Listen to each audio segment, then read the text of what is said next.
আয়াতুল কুরসি 7 বার পরে মরিচের উপর ফু দিলে সাথে সাথে ফলাফল পাবেন।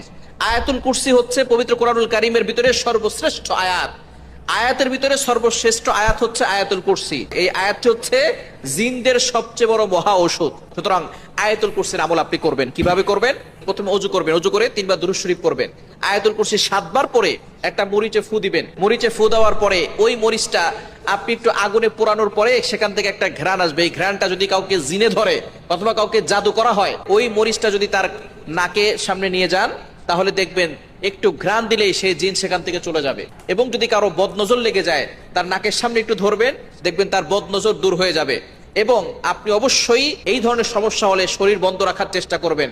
আয়াতুল কুরসি আর 4 কুল, সূরা কাফিরুন, সূরা ইখলাস, সূরা ফালাক, সূরা নাস, এই 4টা সূরা দিয়ে এবং আয়াতুল কুরসি পড়ে বুকে ফু দিবেন আর হাতে ফু দিয়ে পুরো শরীরে মাসাজ করবেন। শরীর বন্ধ থাকবে, দুনিয়ার কোনো শক্তি আপনাকে ক্ষতি করতে পারবে না।